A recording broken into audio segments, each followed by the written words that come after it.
Hello guys, welcome to our YouTube channel. ഇന്ന് നമുക്ക് പെട്ടെന്ന് ഒരു മീൻകറി ഉണ്ടാക്കാം എന്ന് നോക്കിയാലോ? കുറച്ച് ഇൻഗ്രീഡിയൻസ് മതി. അപ്പോൾ നമുക്ക് നോക്കിയാലോ? വാ. അതിനാവശ്യമായിട്ട് നമ്മൾ കുറച്ച് തേങ്ങ, കുറച്ച് ഉള്ളി, കറിവേപ്പില, ആവശ്യത്തിന് പുളി.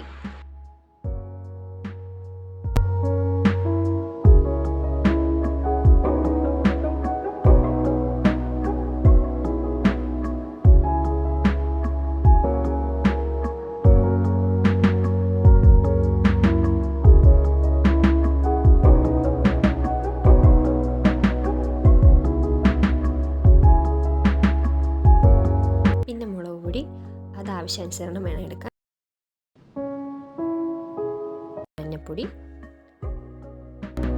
പിന്നെ മഞ്ഞൾപ്പൊടി, വെള്ളം, അരയ്ക്കാനായിട്ടുള്ള വെള്ളവും. ഇത്രയും വിട്ട് നമുക്ക് ഇതൊന്ന് അരച്ചെടുക്കാം. അരച്ചെടുത്തിട്ടുണ്ട് നമ്മൾ. ഇനി ഇത് നമ്മൾ കഴുകി വൃത്തിയാക്കി വെച്ചിരിക്കുന്ന നമ്മുടെ മീനിലേക്ക് ഒഴിച്ചു കൊടുക്കാം.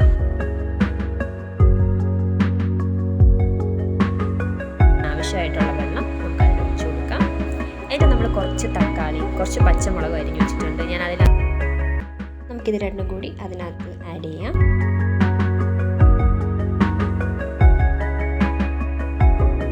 ഉപ്പും ഉലുവാപ്പൊടിയും ആവശ്യത്തിന് ചേർത്ത് കൊടുത്ത് നന്നായിട്ടൊന്ന് ഇളക്കി അടച്ചു വെച്ച് കുറച്ച് നേരം വേവിക്കാം.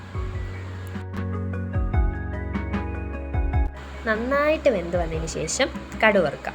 നിങ്ങളുടെ അവിടെ ഇങ്ങനെയാണോ കടുക് വറുക്കുന്നതെന്നും എനിക്കറിയില്ല. ചിലർ മീൻ കറി തിളയ്ക്കുമ്പോൾ തന്നെ എണ്ണ ഒഴിച്ചു കൊടുക്കാറുണ്ട്. ചിലരിതുപോലെ ഉള്ളിയും കടുകും കരിവേപ്പിലയൊക്കെ ഇട്ട് കടുക് വറുക്കാറുണ്ട്. എങ്ങനെയാണെന്ന് വെച്ചാൽ നിങ്ങൾക്ക് ഇഷ്ടമുള്ള പോലെ കടുക് വറുക്കാം.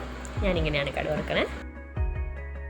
കുറച്ച് നേരം നമ്മൾ നന്നായിട്ട് കടുക് വറുത്തതിന് ശേഷം കുറച്ച് നേരം തിളപ്പിച്ച് വയ്ക്കാം. ഇതാ നമ്മുടെ ഈസി ആയിട്ടുള്ള മീൻ കറി റെഡിയാണ് ഇവിടെ. നല്ല എളുപ്പമായിട്ടും ഈസി ആയിട്ടും വയ്ക്കാൻ പറ്റുന്നൊരു കറിയാണ്. അപ്പോൾ എല്ലാവരും ട്രൈ ചെയ്യുക. ഇഷ്ടപ്പെട്ടാൽ ലൈക്ക് ചെയ്യണം, സബ്സ്ക്രൈബ് ചെയ്യണം. അടുത്തൊരു വീഡിയോ വരുന്നവരെ ബൈ ബൈ.